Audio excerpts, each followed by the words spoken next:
Hey you. Royale is not a place for a scruffy-looking beggar like you to come and escape the heat.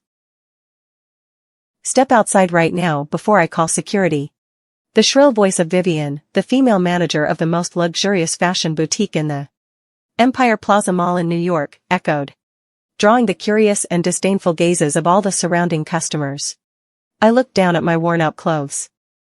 They indeed looked a bit dusty because I had just finished my family's 3-year independence trial in a Brooklyn slum today. I came here only to pick out a new suit for my inauguration as the conglomerate's CEO tonight. I came here to shop, I replied calmly, reaching out to grab the limited edition ash gray suit displayed on the rack.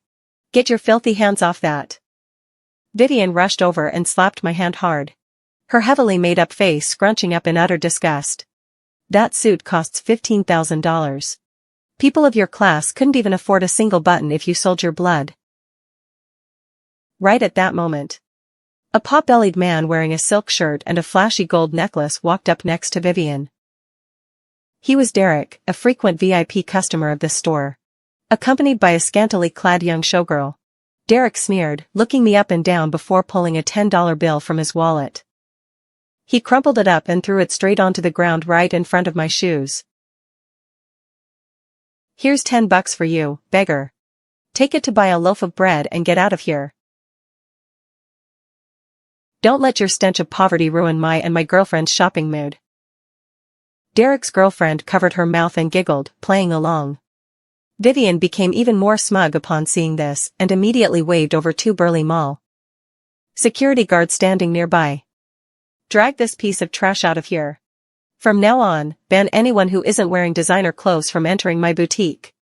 How do you even run security, letting this kind of person slip in? Without saying a word, the two security guards grabbed me by the collar and hoisted me up. They violently threw me out into the mall corridor amidst the mocking laughter of the crowd.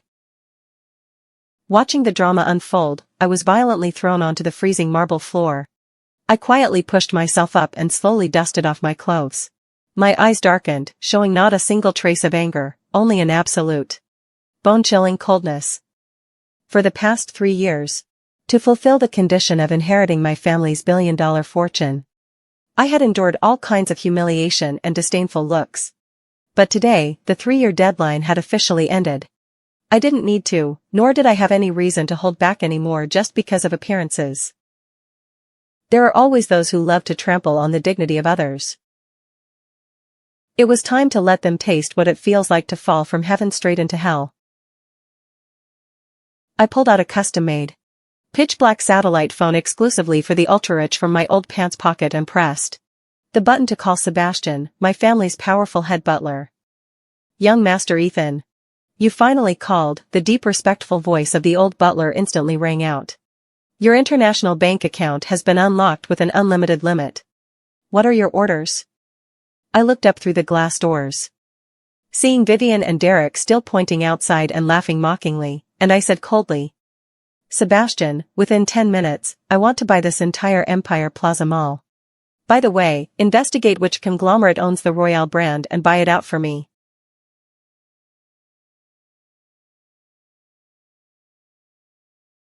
Young Master, the investment fund will immediately proceed with the transfer procedures. The mall director will be there to receive you right away, 10 minutes later. Inside the Royale boutique, Vivian was smiling subserviently, pouring a glass of premium champagne for Derek. They were still enjoying the superior feeling of trampling on a weaker person. Suddenly, the piercing screech of car brakes from the main lobby of the mall echoed all the way up to this floor. Immediately after, the glass doors of the boutique were violently pushed open. The mall director, Mr. Lawrence, a notoriously powerful and feared man in New York real estate, was now sweating profusely, his suit disheveled, stumbling over his own feet as he led a squad of bodyguards inside like a tornado. Vivian's eyes lit up. She had never seen the general manager come down to the store in person like this.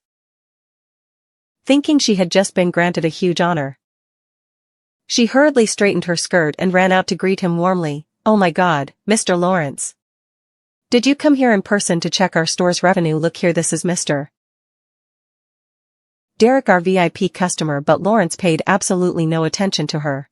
He panted heavily, swatted Vivian's hand away and looked around in utter panic finally. His gaze instantly locked onto me, the person casually walking back in through the front door. Still wearing my worn-out clothes, to the absolute shock of all the staff and customers. The tycoon heading New York's busiest shopping district hurriedly rushed over and bowed 90 degrees to greet me, his voice trembling. Greetings, new chairman. Please forgive my late arrival. All the transfer documents for Empire Plaza have been signed. From this moment on, this massive shopping mall completely belongs to you. Crash.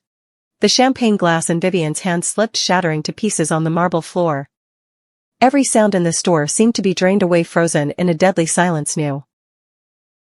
New chairman. Vivian's face turned deathly pale, drained of all blood. And her whole body trembled violently as if she had just entered a nightmare. She looked at me, then turned to look at Lawrence, who was still bowing, and stammered, Mr. Lawrence, are you mistaken? He's just a dirty beggar. I just had security throw out smack. Lawrence sprang up, spun around, and delivered a thunderous slap straight to Vivian's face. The slap was so forceful that she stumbled and tumbled to the floor, her hand landing on the broken glass and bleeding. Shut your filthy mouth, you stupid woman.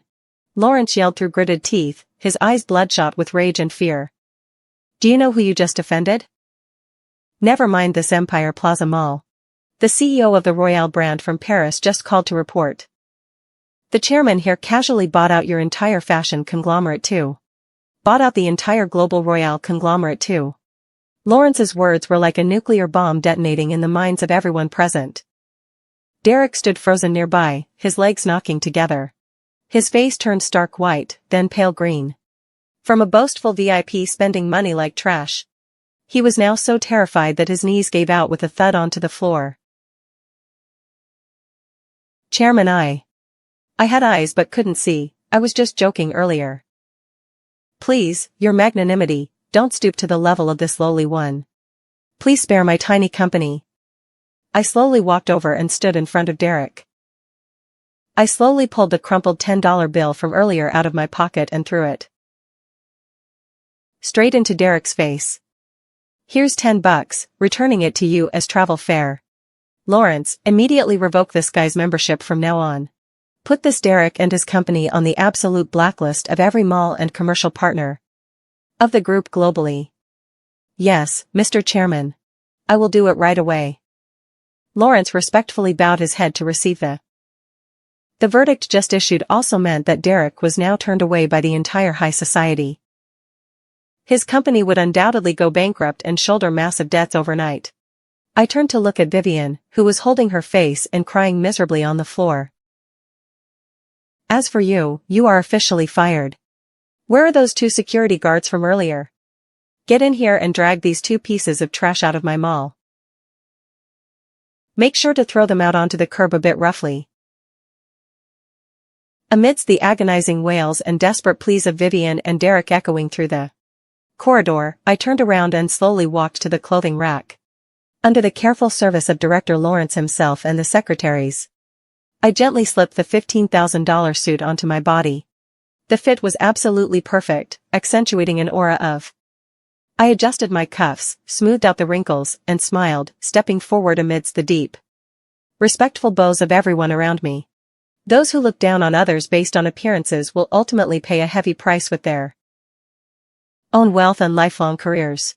As for me, the ruling era of the new chairman Ethan in New York officially begins now.